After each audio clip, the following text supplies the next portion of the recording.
Well, hello everyone, and welcome to the first episode of our Financial Services Reflection Series. So in each episode, we're going to be taking a look back at the predictions from 2025 that Camunda's Financial Services Field CTO, Sathya Sethuraman, who's here with us right now, predicted, and then we're going to see how many of them came true. And so with that, I think we're going to kick it off here. So Sathya, in your 2025 predictions, you highlighted these three areas that we see right now: untamed inflation, slower rate cuts than we might have expected, and then of course that shifting regulatory landscape, which we've seen now with the first phase of the Europe's AI Act coming into force, and then of course the 25% tariffs that are planned on things like chips that are obviously going to be impacting technology investments and just consumers across the globe. And so, we're barely 2 months here into 2025, and so far you are 3 for 3 with these. And so I'm kind of curious just to hear your perspective on how do you see these headwinds playing out in terms of, banking strategies and their investment priorities? Awesome.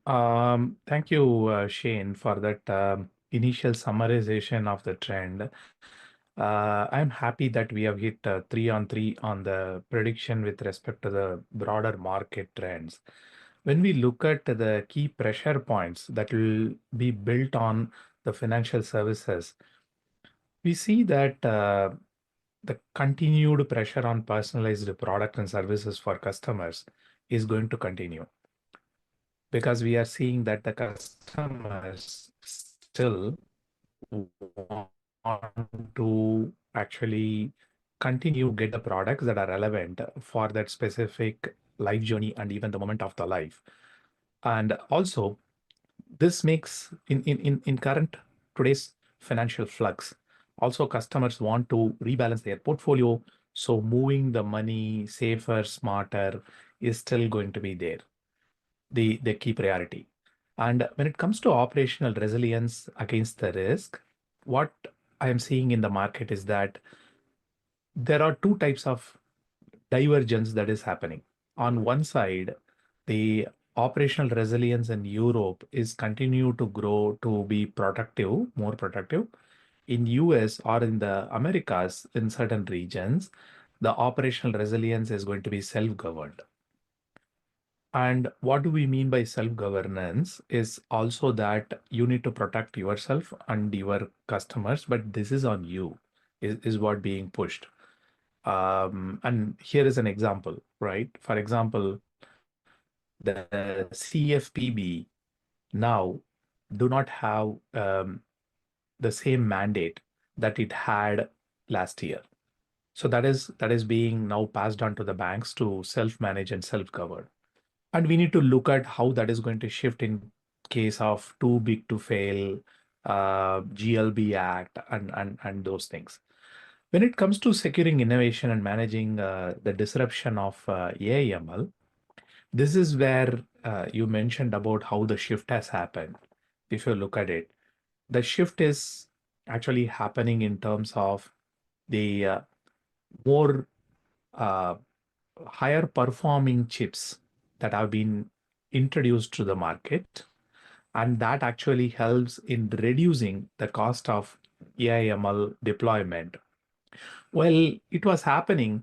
Suddenly, the spike in the chip prices because of the tariff can actually eat away some of those efficiencies and bring up the cost again.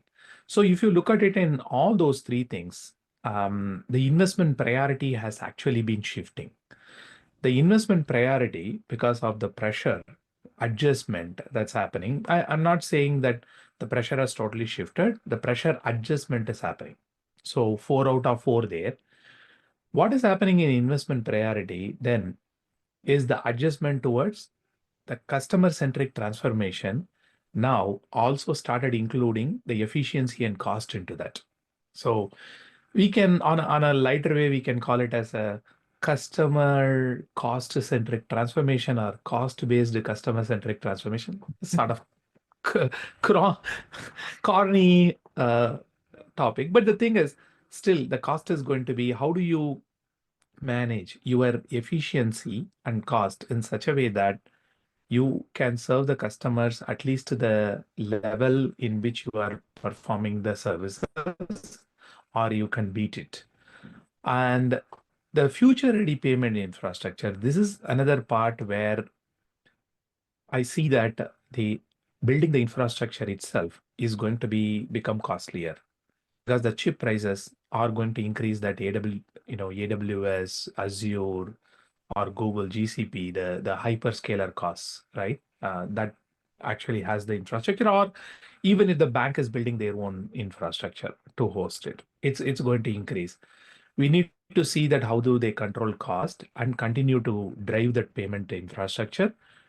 And when it comes to risk and resilience and operationalizing AI, though the shift in US or the Americas is going to be self-governed, what we are also seeing here is it is good for the companies itself to self-govern.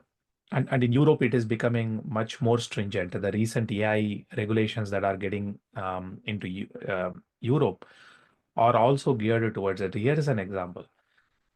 I was speaking to a thought leader who actually mentioned that uh, this person board of directors meeting, when they came out, they wanted somebody who was an executive assistant to get the note summarized.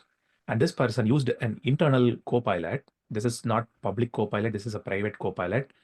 Pushed everything into the copilot, and suddenly realizing that that copilot, whatever the data was summarized, will be available to every employee, including an intern within the organization. Now, suddenly they took a step back and said that, oh, wow, we need to have a control and guideline here, because if that person people know, then it can open up for insider trading. Yeah. Whether regulation is there or not, this can open a different can of worms, right? So operationalizing AI and building that foundation now is going to be much more higher priority when it comes to that. So AI is going to be front, center, and back of everything. Automation is going to continue to accelerate. The investment priority, all the four investment priority drills down to automation and AI in its core with a clear guardrail, but improving efficiency and retaining the customers and driving growth. All these are going to hinge upon that. And I mean that's always the crusp of it, right? Of having to balance the competing pressures of, cost, differentiation, the risk angle of it as well. And so I'm kind of curious too, Satya, then like the need for having the flexibility to be able to, deploy new models or use new technology that might be more affordable or better serve the customer. What can banks do to support that and that end goal of being able to be more agile because everything is always changing so rapidly in the space? Yeah. So when they want to evolve rapidly in the space, first of all, bank needs to start thinking about creating a cohesive open ecosystem, because we started discussing about open banking in 2016, 17, and then it moved to open finance. And now it is like an open economy, right?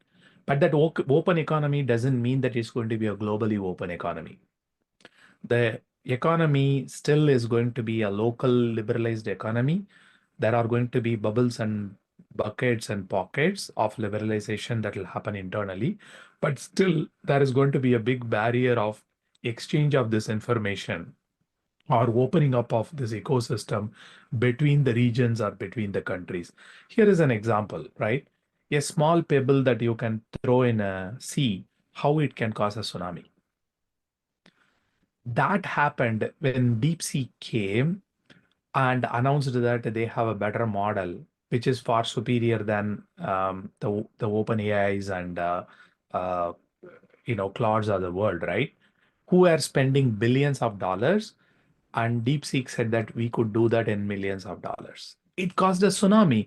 The tsunami means both on the both side of the world, right? One, there are people who came and applauded that. There are people who came with pessimism, and that pessimism led to some investigation, and that investigation led to the fact that the chip or the systems that are shipped to Singapore have been allegedly smuggled to train those models. So given that the availability of resources itself is going to be constrained for the banks and financial services solution in building those infrastructure, first of all. Yeah. And like you So said, that DeepSeek being able to just change everything overnight, wipe 3% off the NASDAQ like instantly. 100%.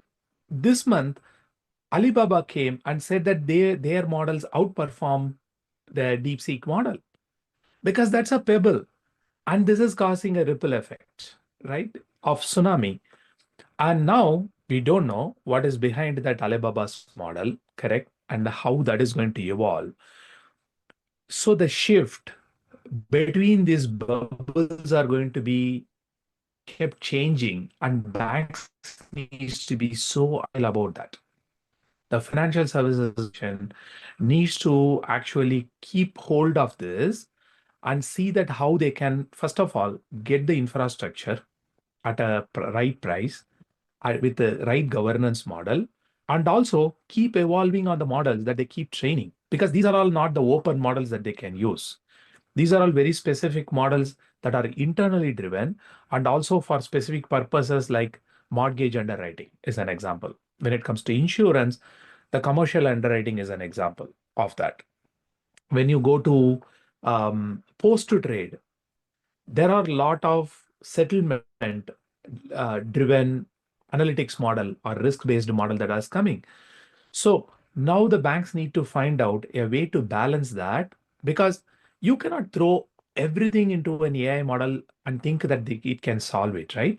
So now, even I would go one step further and say that give another advice or guidance to win is, how do the bank now come up with a clear approach of what is deterministic process that needs to happen 100% of the time, and what processes that require a supplementary brain for human beings to take the decision, non-deterministic way, and then combine this two. Because by doing that, you are optimizing your infrastructure, you are optimizing your spend towards the AI, but also you are keeping the guardrails on the AI, because the 100% that needs to happen certain way to come to the regulatory compliance or the customer experience will happen the exact same way. And only the non-deterministic exception-based processing goes to AI. And only that you need to tweak the model based on those smaller needs. So this is how they need to go. So there is a change in how do you win in the guidance also. How do you look at this application of AI into that? And how do you evade or sail smooth in the tsunami? Right. No, I love that. And again, it's what comes back down to is being able to, be flexible, but also have the right guardrails in place and the right structure in place so you can actually get the best of all worlds. Because that's ultimately what we kind of need in this this current environment. So I love that, Satya. Awesome. Yeah, Well, thank you. I think and the priority of this month, I would say building an enterprise scale. that'll be on my list for sure. Awesome. Thank you for this, Shane. We will continue to review our predictions, pressures, priorities, and give that what is the priority guidance for that particular month. And we'll continue to provide you some insights here. Sounds great, Satya. I'm looking forward to it. Thank you again, too. Appreciate it. Awesome. Thanks. Bye. Yeah.